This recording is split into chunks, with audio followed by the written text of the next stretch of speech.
You are graduating in the most interdependent age in human history. Interdependent with each other, within your community, your state, your nation, and the world. This campus is themed Global Imagination. And what you have all said today, light the world on fire, both have to be defined. Because all interdependence means is that here we are stuck together. We can't get away from each other. Divorce, walls, borders, you name it, we're still stuck with our interdependence.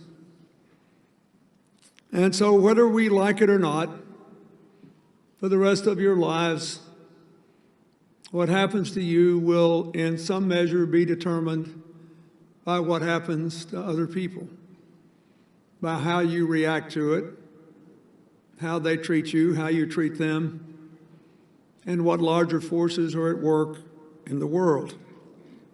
The global economy, the internet, mobile technology, the explosion of the social media have unleashed both positive and negative forces.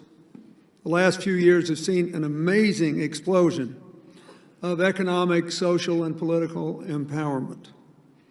They have also laid bare the power of persistent inequalities, political and social instability, and identity politics based on the simple proposition that our differences are all that matter. At the root of it all is a simple, profound question. Will you define yourselves and your relationship to others in positive or negative terms? Because if we're bound to share the future, it seems to me that it is clear that all of us have a responsibility, each in our own way, to build up the positive and to reduce the negative forces of our interdependence. This applies to people on the left, the right, somewhere in the middle, or somewhere out there.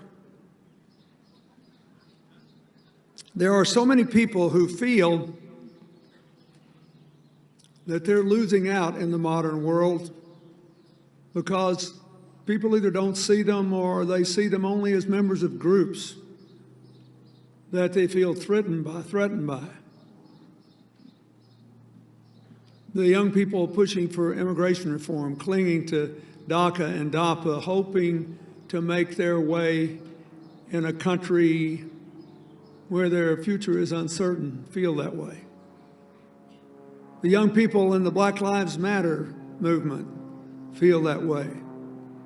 But so do the coal miners in communities where their present is bleak and they think their future is bleaker, and they think all of us who want to fight climate change don't give a rip about the wreckage of their lives. It's everywhere.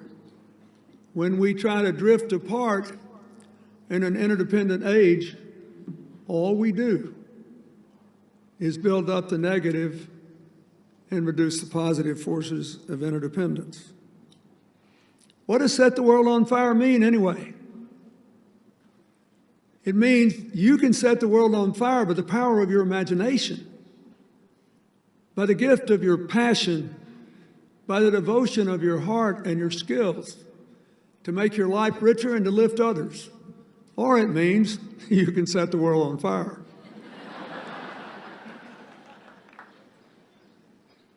You have to decide. But because the world is interdependent, you can't take a pass. I think the future begins by accepting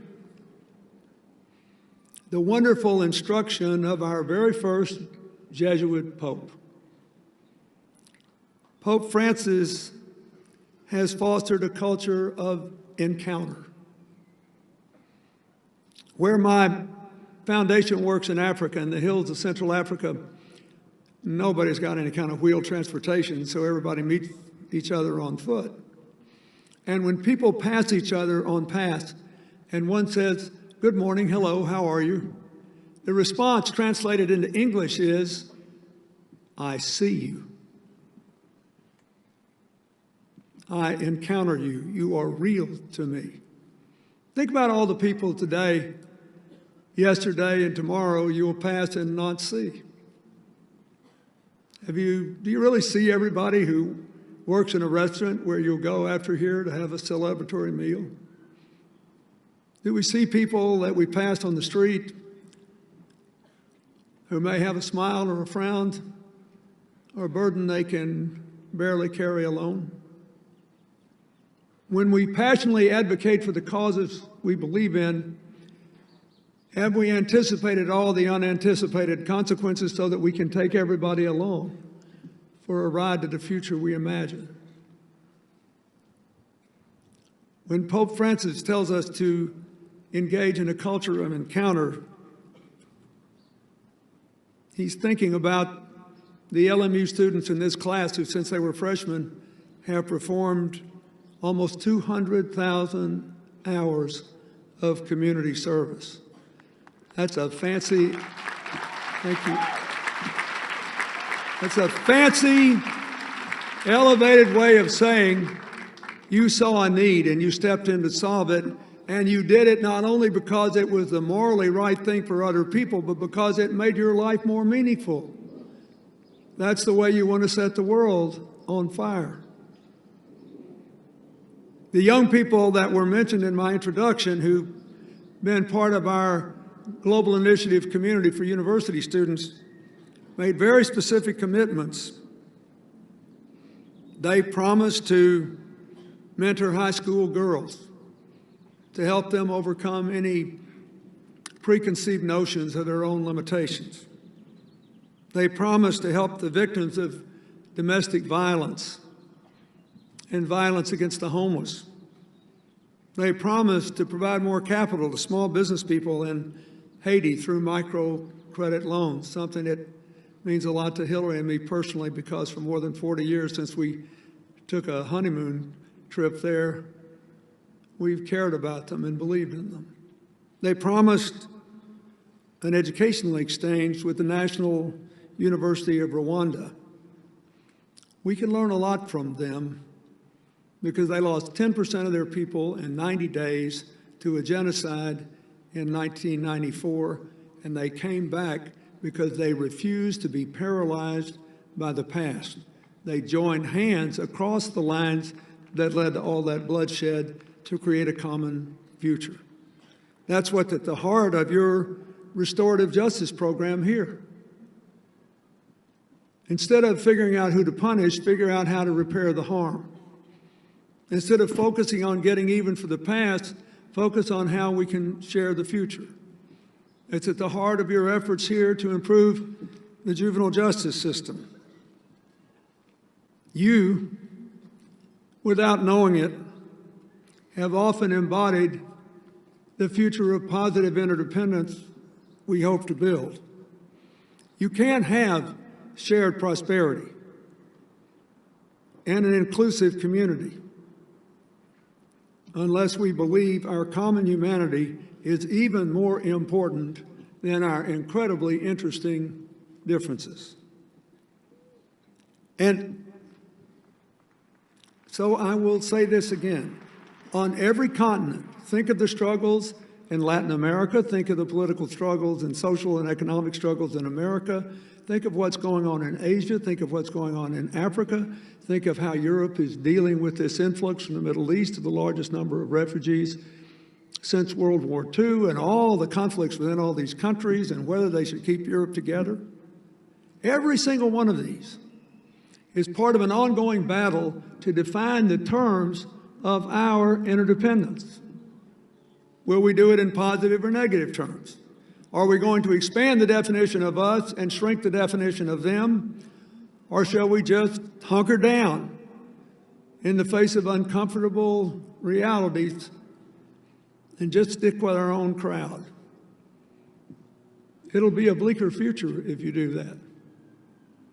So set the world on fire with your imagination. not with your matches. Set the world on fire by proving that what we have in common is 1,000,000 times more important than our admittedly, utterly fascinating differences.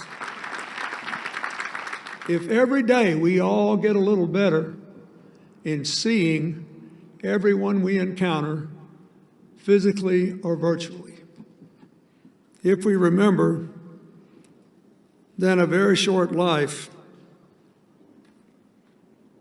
the things we share matter even more than the things about us that are special. So, do well, do good, have a good time doing it, and remember, it's the journey that matters. Set the world on fire in the right way. God bless you.